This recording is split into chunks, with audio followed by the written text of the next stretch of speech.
Shalom, sahabat Katoliku seru.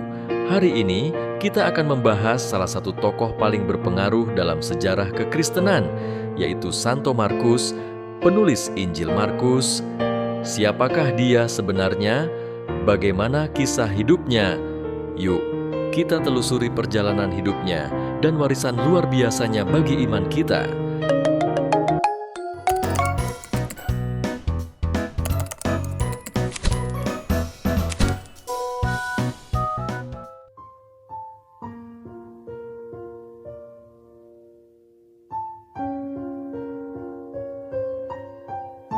Santo Markus dikenal sebagai salah satu dari 4 penulis Injil dalam Perjanjian Baru. Ia bukan seorang rasul seperti Petrus atau Yohanes, tetapi ia memiliki peran besar dalam menyebarkan ajaran Kristus. Markus, yang juga dikenal sebagai Yohanes Markus, lahir di Yerusalem pada abad pertama. Ia berasal dari keluarga yang cukup berpengaruh dalam komunitas Kristen awal.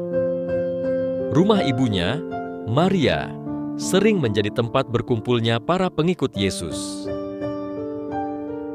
Ada tradisi yang menyebutkan bahwa Markus mungkin adalah pemuda yang melarikan diri saat Yesus ditangkap di Taman Getsemani, Markus 14 ayat 51 dan 52. Meskipun tidak disebutkan namanya secara eksplisit, banyak yang percaya bahwa pemuda itu adalah dirinya sendiri.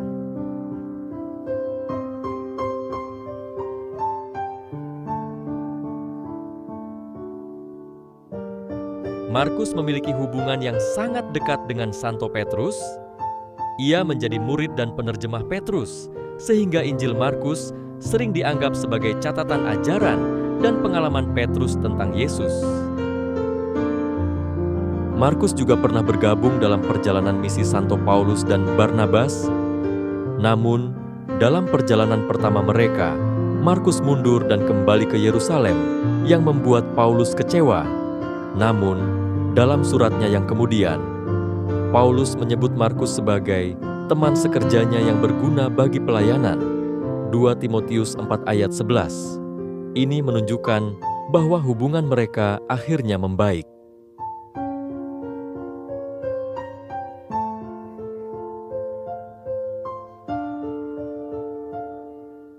Injil Markus dipercaya ditulis sekitar tahun 60 hingga 70 Masehi, menjadikannya Injil pertama yang ditulis di antara keempat Injil dalam Perjanjian Baru.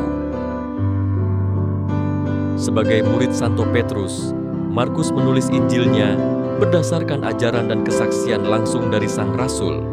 Injilnya dikenal karena gaya bahasa yang lugas dan langsung ke inti. Fokusnya adalah pada Yesus sebagai hamba Tuhan yang penuh kuasa, dengan banyak mukjizat dan tindakan nyata yang menunjukkan kuasanya.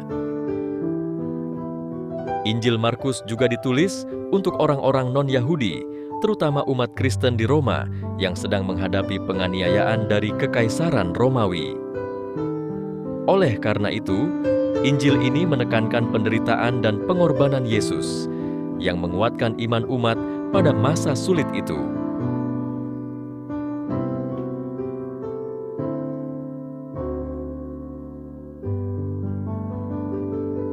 Setelah menulis Injilnya, Markus melanjutkan misinya ke Mesir, khususnya di Alexandria.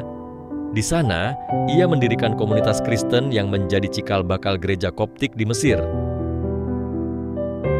Pelayanannya di Mesir penuh tantangan.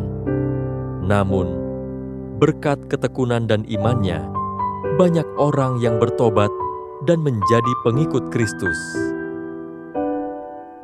Sayangnya, penganiayaan terhadap orang Kristen semakin meningkat. Pada tahun 68 Masehi, Markus ditangkap oleh orang-orang yang menentang ajaran Kristus. Ia diseret di jalan-jalan Alexandria hingga akhirnya wafat sebagai martir. Setelah kematiannya, jasad Markus dihormati oleh umat Kristen setempat. Reliknya kemudian dibawa ke Venesia, Italia, pada abad ke-9 dan kini disimpan di Basilika Santo Markus di sana.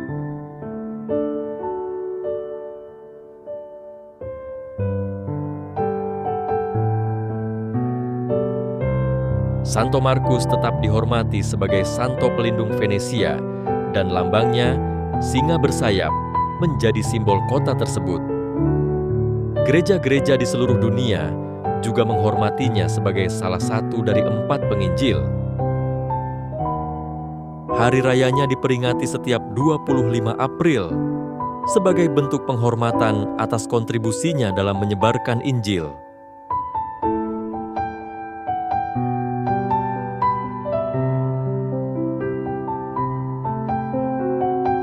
Dari kisah hidup Santo Markus, kita bisa belajar banyak hal.